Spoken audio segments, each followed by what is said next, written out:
Bonjour à tous. Dans une vidéo précédente où je vous parlais de ma partie contre Tanguy Migaud au top 12, donc le championnat de l'élite des 12 meilleurs clubs français, je vous parlais donc d'une partie que j'avais gagnée, dont je suis plutôt fier.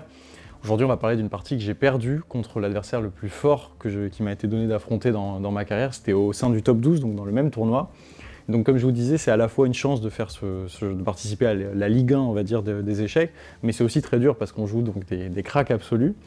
Et donc c'était une partie qui a été jouée contre Sergei Movsesian qui était en 2010, qui était le numéro 9 mondial avec un elo de 2750, il était 27,50, un truc comme ça, donc un truc délirant. Donc c'est pas tous les jours, c'est comme si on faisait un tournoi de, je sais pas, un open de tennis et puis qu'on tombait contre je sais pas, Federer, quoi. Donc c'est une expérience qui est vraiment unique, quoi, dans une carrière de joueur d'échecs. J'avais les noirs contre lui. Et donc ça a été une partie très serrée, étonnamment. Alors je m'attendais à rentrer à la maison au bout de 2 heures en pleurnichant, mais en fait la partie elle a été étonnamment serrée. Et j'ai plutôt bien joué globalement au cours de la partie, mais j'ai fini par perdre parce que je me suis relâché quand j'avais plus trop de temps à la fin. J'ai pris une décision un peu risquée qui m'a tout de suite coûté la partie. Et je vais essayer de... La partie est assez longue, donc on va voir qu'un segment de la partie. Je ne vais pas vous embêter avec l'ouverture. Mais voilà, c'était plus pour revenir sur cette expérience un peu unique et parler d'une défaite donc aussi. Et surtout d'une expérience voilà, quand même incroyable de jouer contre un mec aussi fort. J'espère que ça vous intéressera. Pour l'anecdote, c'était après la partie, il a été très sympa, il m'a proposé d'analyser. Et c'est pas tous les jours qu'on peut échanger du coup avec un mec de ce calibre-là qui accepte d'écouter ce qu'on a pensé dans telle ou telle position. Donc voilà, c'était vraiment un moment dont je me rappellerai. Et je vais tout de suite vous présenter la partie. On va passer à l'analyse de la partie contre Movsesian. Donc je vous mets direct cette position-là où j'ai les noirs, c'est un milieu de partie où on est passé rapidement, enfin je vous épargne l'ouverture. On a cette position où j'ai les noirs et où je pensais avoir une position assez solide ici. Et en fait on va voir qu'il y a quand même moyen pour les blancs de presser un peu, et c'est un peu le piège quand on joue contre ces joueurs-là qui sont hyper forts, c'est qu'on panique un peu dans des positions où contre des joueurs moins bien classés, on se dirait bon c'est complètement égal, il n'y a pas de souci. Là mon adversaire a décidé de jouer tour à 4. Et tour à 4, ça m'a un peu surpris dans la position. Je me suis dit, ok, son idée c'est de jouer tour B4 et d'empêcher mon fou de sortir. Donc j'ai cherché juste à compléter mon développement, j'ai joué fou E6, fou prend, dame prend, tour B4. Et là, je me souviens avoir beaucoup réfléchi parce que encore une fois, contre ces mecs-là, on a tendance un peu à avoir des fantômes et à se dire que la position est beaucoup plus grave que ce qu'il paraît. J'ai envie de roquer, il m'empêche de roquer parce que si je roque, je perds le pion B7 et j'ai une position tout de suite difficile. Et donc en fait, là, il faut choisir entre dame C8, tour B8, des coups comme ça. Et j'ai commencé à investir beaucoup de temps dans la position pour jouer tour B8, qui est quand même un coup qu'on devrait jouer normalement en moins d'une seconde. Dame A7, et pareil, dame C8. Et je me souviens qu'à l'analyse, il m'a dit que ça l'avait surpris que je réfléchisse autant pour jouer des coups aussi simples, mais juste, je sais pas, tout me semblait dramatique de jouer tour B8, dame C8, et on finit par entrer dans une espèce de monde parallèle où on est hyper parano, on a peur que des coups hyper simples soient perdants, alors qu'en fait tout va bien, parce que la structure de pion quand même que les noirs ont, elle est particulièrement solide, et la colonne F, ici, quand on va roquer, ça va pouvoir nous donner accès à la case F4, c'est ce qu'on va voir, et donc en fait c'est plutôt prometteur comme position. Cavalier D2, petit roc, dame E3, et cavalier H5.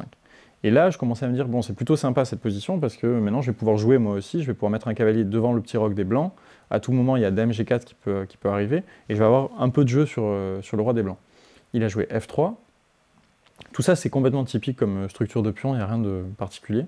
Tour F6, j'essaie de ramener une tour sur le roi, il joue tour F2, donc ça, c'est de la prophylaxie, c'est super malin ce genre de petit coup, c'est-à-dire que maintenant, ça va devenir très dur pour moi d'obtenir du jeu sur le pion G2. Il anticipe sur le fait que je cherche du jeu de ce côté-là. Et en fait, ça montre aussi qu'à ce niveau-là, les mecs, ils sont pas pressés, quoi. Là, il sait qu'à un moment donné, je vais lui filer la partie sur une micro-imprécision. Et j'aimerais bien vous dire qu'il a eu tort, mais il n'a pas eu tort. Désolé pour le spoil. Cavalier F4. Donc j'active mon cavalier, je le mets face au roi. C'est ce que Kasparov, il appelait ces cavaliers-là, il disait knife F4, c'est-à-dire c'est vraiment un couteau dans la position de l'adversaire, c'est un cavalier qui est collé au petit roc de l'adversaire. Et c'est une pièce qui est assez gênante en fait, parce que tous les G3 pour le chasser, ça crée un affaiblissement sur le pion F3 qui va rester faible tout le temps. Ça donne aussi accès à la case H3, là en l'occurrence ça coûterait la qualité. Et donc c'est plutôt une pièce embêtante.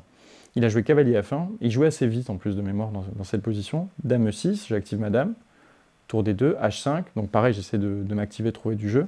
Dame A7, et là j'ai à nouveau réfléchi hyper longtemps, je crois, pour rejouer Dame C8, qui est un coup évident et qui est complètement absurde.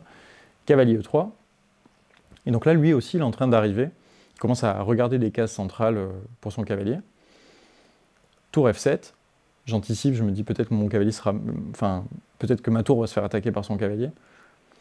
Donc, cavalier F5, roi H7. Et là, pareil, il n'y a pas de danger, dame D8, je suis en train d'améliorer un peu mes pièces. Et là, on tricote un peu pendant quelques coups. Et c'est toujours dangereux, ces positions-là, quand on n'a pas de temps, parce que, voilà, je me dis, tout moment, si je change la structure de pion, je vais me retrouver mal.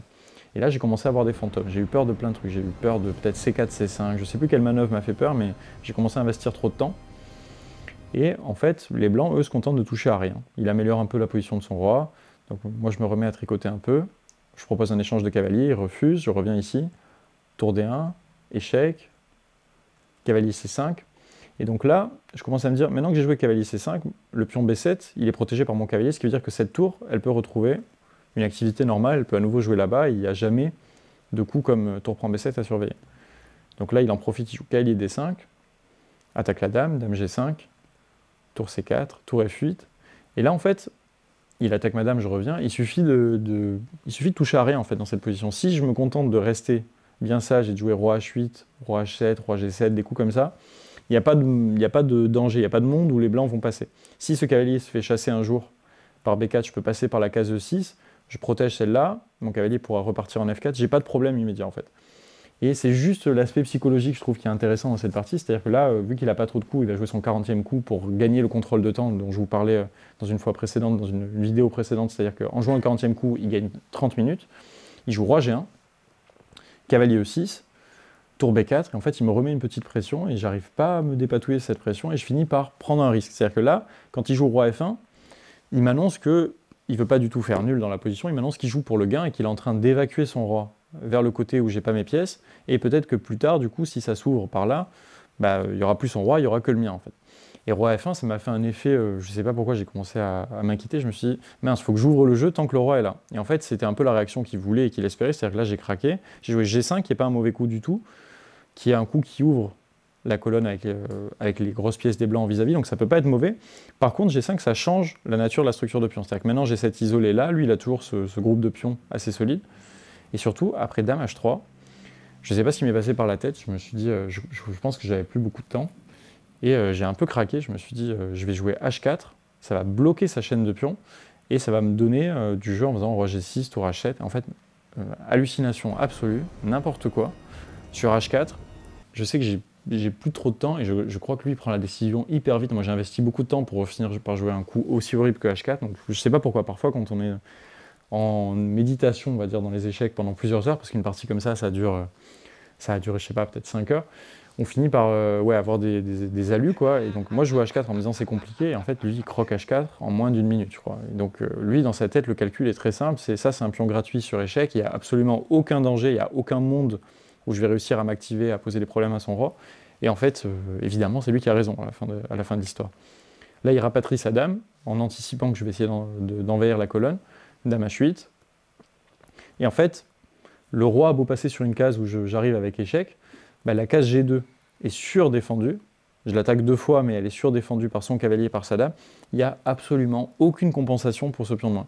Et ça, quand vous jouez contre des grands maîtres, en particulier des super grands maîtres de ce niveau-là, c'est trop, quoi. Le mec, si vous lui filez un pion, le pion, vous le revoyez pas, quoi, normalement.